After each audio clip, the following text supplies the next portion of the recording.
Bienvenido al programa Amar es Todo.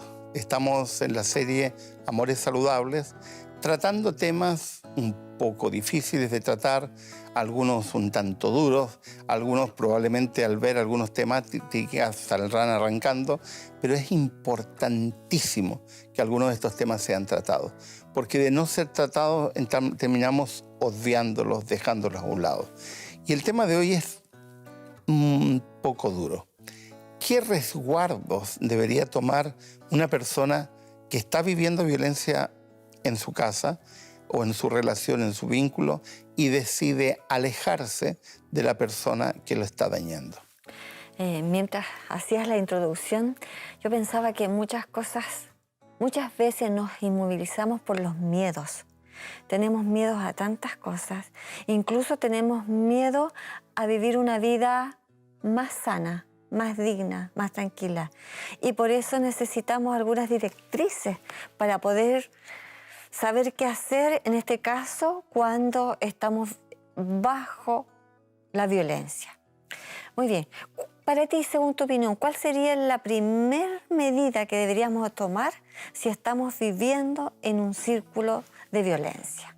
En primer lugar, y que no solo para mí, sino para todos los que trabajamos con el tema, y hay muchas investigaciones en el asunto, es determinar qué tipo de violencia estamos viviendo y cuál es la gravedad de la violencia que estamos viviendo. Porque de eso dependerá el tipo de acción que tomemos. Porque no es lo mismo estar viviendo una violencia donde estoy siendo golpeado, humillado, maltratado, que una violencia donde simplemente ha habido una explosión y estoy viendo que el asunto va en aumento. Cuando hay amenazas y cuando la vida está en juego, es una instancia. Cuando eso no ocurre, es otra instancia. Entonces, en primer lugar, hay que determinar qué tipo de violencia estoy viviendo. Ahora, ¿tú crees que el violentado está capacitado para determinar el grado de violencia que está viviendo y que su vida está en peligro? No, definitivamente no. ¿Por qué no? No, porque la mayoría de las personas ya habría salido a la primera de la situación en la cual está viviendo, pero si se quedó, empezó a ser envuelto. Esto es una cuestión como una maraña. No sé si entiende la expresión maraña, pero te va cubriendo y vas perdiendo visibilidad. Objetividad. No ves las situaciones. Porque ya el hecho de normalizar el insulto es parte de un mal desarrollo. Si yo incorporo el maltrato psicológico, por ejemplo, como parte normal y lo normalicé en mi cotidianidad, entonces eso ya muestra que hay un grado de daño. Pero digamos ahora cuando se mantiene esta situación por años, entonces la situación se convierte en problemática. Ahora, plantearnos este tema tiene un componente pragmático. ¿Por qué? Y un componente, además, estadístico horrible. Yeah. La mayoría de los femicidios, es decir, de los asesinatos en el contexto de violencia machista y sexista, ocurre cuando las personas deciden abandonar o abandonaron a su maltratador. Entonces podríamos decir que ese es el momento crucial y peligrosísimo. Es el momento más... el abusado. Claro, es el momento más difícil. ¿Por qué? Y hay una explicación para esto no es casual. No olviden que hemos repetido en otros programas constantemente la idea de que la violencia está vinculada con el control y con el poder. Y cuando el abusador se da cuenta... ¿que está perdiendo el control? Entonces se descontrola y se desespera. Y entonces su violencia crece, va en aumento, porque cree, absolutamente errado, que de esa manera va a lograr manejar y manipular a la otra persona para que se quede. Okay. Entonces ya tenemos la persona que ha visualizado que está en peligro, ¿cierto? Que está corriendo peligro y está creciendo esa violencia. ¿Qué resguardos debe tomar? En primer lugar, y va a sonar extraño lo que voy a decir, no lo anuncies. No lo digas. No empieces con que te voy a dejar, te voy a abandonar. No lo digas. No lo amenace. No lo amenaces. porque eso es tratar de apagar el fuego con gasolina. No avises. Recurre a instancias externas. Ampárate en instancias externas. En primer lugar, si tienes en tu ciudad, en el país donde vives, la posibilidad de tener una instancia del estatal que te ayude, bien. Si no, una ONG. Alguna instancia que te pueda guiar en el proceso. Y es todo un proceso este caso de abandonar a una persona que maltrata. ¿Por qué? Porque como se sabe que las posibilidades de tener reacciones polares, es decir, irse de un extremo a otro, son muy altas, entonces hay que resguardarse. Entonces, no lo anuncias y busca ayuda externa. Eso como primer paso. Segundo paso, prepárate. ¿Qué voy a hacer después? ¿Dónde me voy a ir? ¿Qué decisiones voy a tomar? Prepárate y hazlo conscientemente. En ese preparar implica cosas tan simples como, por ejemplo, tomar tus documentos de identidad, Toda tu documentación. toda tu documentación y sacarla de tu casa Y de los hijos. y de tus hijos, perdón, y llevarla a otro lugar. Porque aunque parezca irracional, porque en esto no hay racionalidad. Hay casos de secuestros, hay casos de doble identidad y una cantidad de cosas en el contexto de gente que se desespera porque te van a abandonar y toma decisiones pero horribles.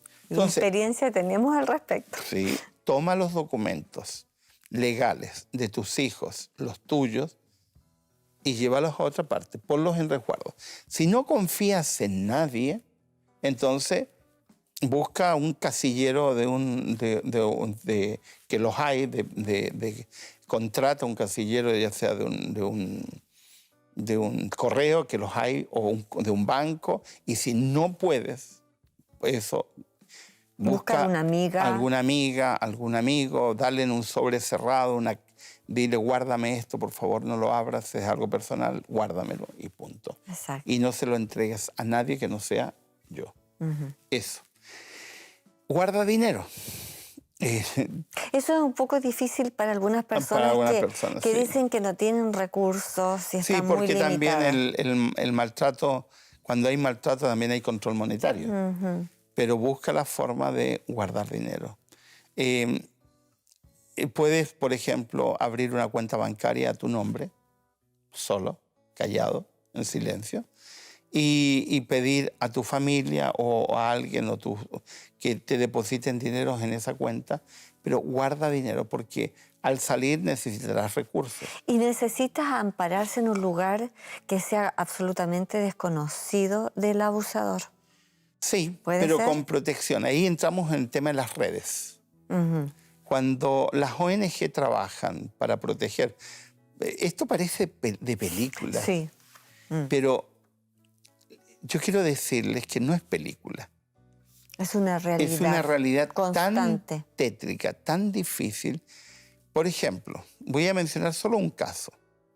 Está probado que en los Estados Unidos la mayor parte de los secuestros infantiles son hechos por padres, especialmente cuando hay violencia. Y lo hacen porque de esa manera maltratan al otro. Claro. Ahora hacen daño donde más le duele al otro. Al otro, que es los hijos, y no ver más los hijos. Y eso es terrible, es dramático. Sí. Y eso es mantener, digamos, un daño permanente. Entonces hay que tomar resguardo. Los femicidios, se han hecho estudios sobre femicidios. ¿Cuándo se produce la mayoría de los femicidios? En el abandono. Claro. Y muchos esposos y esposas han muerto. Han muerto después que decidieron abandonar a la persona que los maltrataba. ¿Por qué? Porque van en Chile acaba de terminar un juicio horrible de una mujer que perdió sus cuencas oculares y casi murió en las manos de su abusador porque no aceptó el que ella lo abandonara. Y claro, ella queda invalidada el resto de su vida, perdiendo su vista, Claro. pero ahora el hombre ha sido condenado por cadena perpetua efectiva sin derecho a libertad, pero el daño ya está hecho, cuando podría haberse tomado ciertos Miguel resguardos Ángel, anteriores. yo creo que hay personas que pueden minimizar lo que estamos diciendo, porque dicen, pero si podemos, si hay reconciliación, si él puede estar tan arrepentido, si sabe que me voy a ir, está en juego la familia, porque él ama a los hijos y él se arrepiente, etc. Estamos hablando de un proceso muy largo donde se ha producido daño, donde la violencia no para, donde la persona no ha buscado ayuda. Los violentos Y violentas. y violentas tienen que buscar ayuda para poder calmarse. Y si esa persona nunca ha buscado ayuda, se está en manos muy peligrosas. Entonces, eso es lo que nosotros hemos ido aprendiendo a través de los libros, de las experiencias. Entonces, esto no es exageración. Yo recuerdo una frase utilizada por una persona que atendimos en algún momento, cuyo hijo fue secuestrado por su esposo. Y me dice, repito todos los días la frase que alguna vez me dijiste. Yo le dije, nunca dejes solo a tu hijo con él. Claro. Y ella me dijo como reacción, pero si es el papá, ¿qué le va a hacer? El problema no es lo que le va a hacer a él, no le hizo nada. Entre paréntesis, lo separó de la madre. Le hizo. Le hizo, pero lo secuestró para producir un daño. Entonces, tengan cuidado. Esta cuestión no es juego. Necesitamos tomar resguardos. Los resguardos son resguardos globales. Ahora, puede que parezca exageración. Y puede ser que muchos de los resguardos que tomamos, entre comillas, no sirvieron. Porque la persona no reaccionó como... Exacto. Pero en buena hora. No reaccionó Porque como no tú. se está esperando que llegue a ese Claro. extremo. Simplemente esta es una cuestión de tomar los resguardos para que no ocurra. Aparte de juntar algo de dinero si se puede, necesitas establecer los planes. ¿Qué vas a hacer? ¿Dónde vas a vivir, por ejemplo? Entonces, ahí necesitas una red de apoyo. Hay países que han generado, por ejemplo, casas de acogida para mujeres golpeadas y en 2 países casas de acogida para varones maltratados, que es lo menos. Hay algunos varones que escuchan eso y se ríen. Yo dije, esto no es una cuestión para la risa, esto es una cuestión muy seria. Claro. Porque tú no estás en los zapatos de la persona que está en esa situación, cuando ve amenazada su vida, etc. Hay países, como por ejemplo, que han incorporado legislaciones. Estoy pensando en Nueva Zelanda, por ejemplo, que incorporó la legislación de protección a mujeres abusadas o mujeres que tienen peligro de vida. Entonces les han dado amparo, como así como se da amparo político, les han dado amparo de protección a mujeres extranjeras que las han recibido bajo esa premisa, y así sucesivamente. Lamentablemente esta empatía no existe en todas partes. Tienes que pensar qué vas a hacer. Ahora, hay muchas mujeres, especialmente mujeres, porque los varones resulta un poco más sencillo culturalmente, pero hay muchas mujeres que se paralizan porque no saben dónde van a ir a parar. Claro. Y algunas, lamentablemente, por ese no saber y no buscar y no preguntar y no crear una red de apoyo o no acercarse a instancias estatales o a ONGs, se paralizan de tal modo que terminan no tomando ninguna decisión y terminan quedándose con el abusador.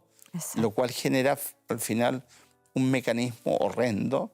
Cuando vienen a reaccionar ya han pasado años, décadas muchas veces, y el daño es mucho más profundo. Claro. Es necesario tener resguardos legales también al respecto. Bueno, esa es otra etapa, que hay que también andar con cuidado con los resguardos legales, porque no todas las legislaciones actúan de la misma forma.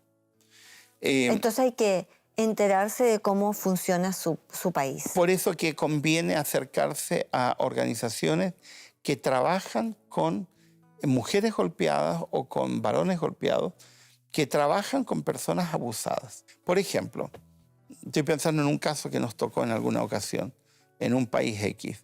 Ella fue a solicitar ayuda a la jurídica. Y lo primero que hicieron fue enviarle a él un memorándum avisándole que su esposa había pedido ayuda jurídica. O sea, fue horrible. Claro. Entonces, hoy día se está usando mucho la figura del mediador. Claro. Ahí sí es distinto. Cuando se media, cuando se llama a las partes para poder buscar un acuerdo. Entonces, en esos casos, ya las personas andan un poco más con cuidado porque están sobre aviso. Aunque hay que ser honestos, muchas personas que están sobre aviso reaccionan, pero de una forma horrible, con la persona a la cual está siendo abusada. Entonces, si tienes recursos, busca algún abogado o abogada especializada en el tema, porque no todos están especializados en el tema. Si no tienes recursos, busca alguna instancia legal que te oriente cuáles son los pasos legales que deberías dar en este caso. Siempre pensando en el resguardo personal, siempre poniéndose en la peor situación, siempre pensando que la persona puede tener la peor de las reacciones. Y si no ocurre, en buena hora. Ahora, todos los seres humanos tenemos amistades, unas más profundas que otras. Si a veces a alguien le da miedo, tiene temor, le da vergüenza, no se atreve a hablar de su problemática, puede hacerse acompañar. Siempre va a haber un amigo, una amiga que le pueda ayudar. Entonces, para pedir ayuda no hay que tener vergüenza, porque a la postre, las personas que se ven ya aliviadas de este abuso violento, de esta violencia que las ha acosado por mucho tiempo, se preguntan, ¿por qué no lo hice antes? Es una pregunta muy recurrente. ¿Por qué no lo hice antes? Es recurrente y es corrosiva también. Claro, porque ahí se dan cuenta de que habían estado inmersos en un hoyo tan profundo, tan triste, tan dañino, que al verse liberadas de esa opresión, o liberados, ven la diferencia. Como todo proceso es muy difícil y cuesta, pero a la postre alivia. Yo me quedé pensando en lo que te acabo de decir, Mary, porque hay algunas personas que les parece inconcebible pensar en que hay varones que también están siendo maltratados. Pero los hay. Y nos ha tocado casos. Sí. Que llegan con mucha vergüenza a admitir que tienen... Es un problema de machismo también. Oh, sí, les da vergüenza reconocer que la mujer los maltrata, que les pega. Y también verbalmente. Verbalmente. Tú nunca has hecho eso, ¿verdad? Tú todavía no has reconocido. No hagas esa broma, que te lo creen. El problema en esta situación es, si yo no admito que hay una situación tanto para varones como para mujeres y que el problema es transversal. Sí. O sea, hay que reconocerlo. Hay más mujeres dañadas porcentaje de mujeres y niñas maltratadas por la violencia machista y sexista. Exacto. Sin duda, el porcentaje es altísimo. Pero también hay un segmento culturalmente maltratado de varones. Claro. Que se hace un proceso de minusvalía psicológica, de humillaciones, de maltratos económicos, de manipulaciones. Hay algunas mujeres que son expertas en eso, pero es un segmento, menos mal, minoritario. Y hay otro segmento, que estadísticamente también es minoritario, de un maltrato cruzado. Donde la violencia es de ambos, en grados distintos, pero de ambos. Claro. Ahora, desde la perspectiva de la violencia infantil, ahí la cosa cambia radicalmente. La mayoría de la violencia hacia niños la provocan mujeres. Claro. Y bueno, hay una cuestión estadística también, porque la mayor parte de los niños pasan más tiempo con sus madres, pero resulta que es abismante la cantidad de mujeres que maltratan a sus hijos. Entonces ahí cambian los porcentajes, aquí es a la inversa. Ahora, aunque no es nuestro tema en este momento, estamos en contra en absoluto del maltrato físico a los niños. Físico y psicológico, verbal. Obviamente, claro. A los niños no se les maltrata, no se les golpea.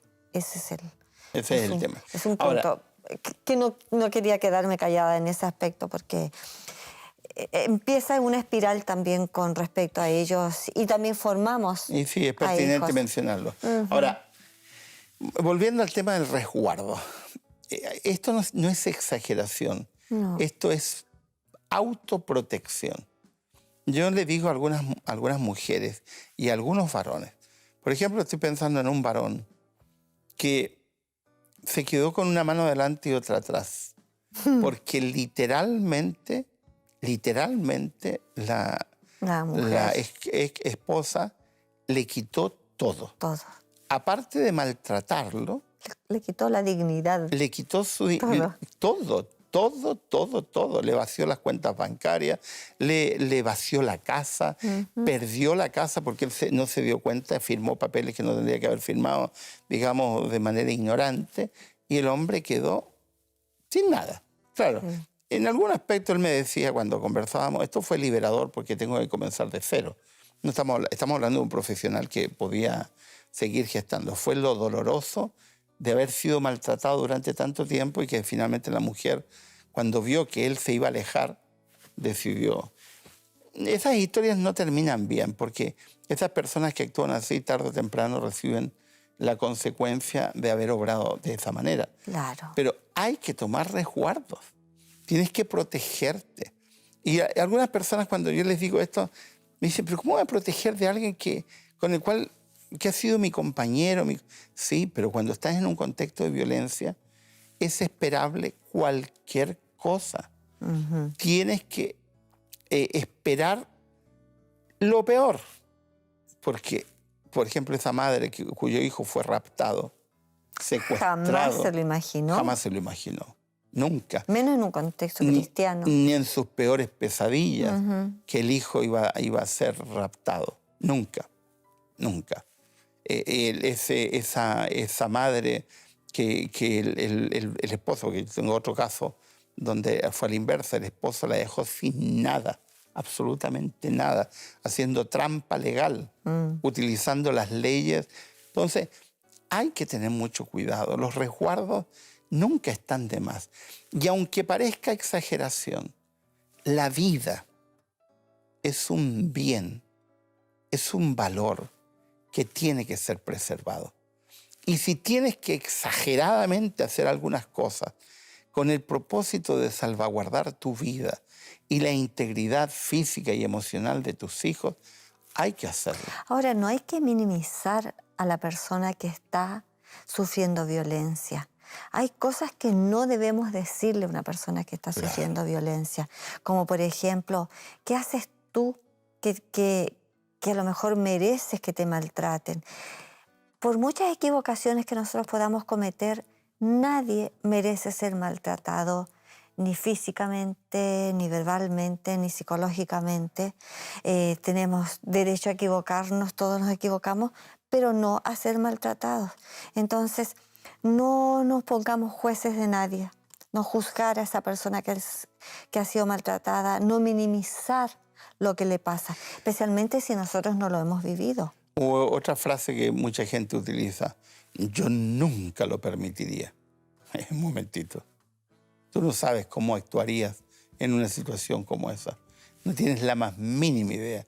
Porque nadie de esas personas que llegó a ese contexto de violencia quiso nunca se desea racionalmente estar en esa situación. Así que no digas eso, porque no sabes lo que estás diciendo. Hoy hay otras personas que dicen, no, sí, no es para tanto. ¿Qué sabes tú? Hay un libro que se llama Detrás de la puerta, donde los individuos y las individuas fuera de esa puerta hogareña tienen un comportamiento ejemplar. Son personas agradables, tienen buen trabajo. Simpáticas. Son simpáticas, querendones con los niños, etc. Pero dice que ellos abren esa puerta y luego la cierran, entran a su hogar y detrás de esa puerta sucede o despierta el infierno. Entonces, el libro se se dedicaba a revelar esas conductas que se ocurren solamente detrás de la puerta. Sí, es una autora española, el libro lo publicó la editorial Norma de Colombia. Entre paréntesis, lo recomendamos. Y lo recomendamos porque es muy decidor en algunos de los aspectos que menciona. Ahora, ningún resguardo está de más. No. Ningún resguardo. No es exagerar. Por ejemplo, hay ciertas personas que abusan de estos resguardos, digamos, mienten, pero esos son los menos. Pero la mayoría de las personas tiene que hacerlo con el propósito de salvaguardar un valor que es extraordinario y que es irrecuperable. Si perdiste la vida, ¿con qué te queda? Nada, pues. Entonces, resguardar la vida nunca está de más. Protegernos frente a este tipo de situaciones. Y si alguno de nuestros queridos televidentes nos está viendo, o nos está escuchando a través de la radio, o nos está viendo a través de la internet, en primer lugar, no condenes, ni juzgues, ni hables en contra de una persona que está tomando algunos resguardos frente a esta situación. La violencia es un tema muy complejo y ni siquiera los que lo están viviendo lo entienden. Así que tenemos que guardar silencio, porque de otra manera podemos cometer muchos errores.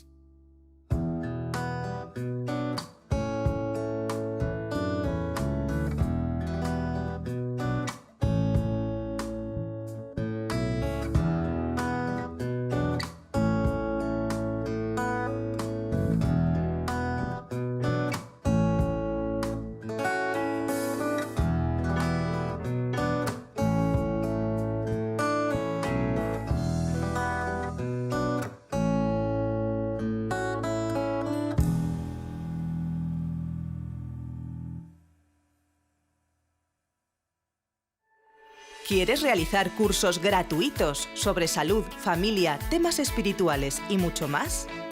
Entra ahora en quecurso.com y disfruta de cursos tan interesantes como La verdad en 2 minutos, Salud y vida, Embarazados, Frente al dolor, A través del Apocalipsis o Valores de siempre, entre otros. Recuerda, quecurso.com.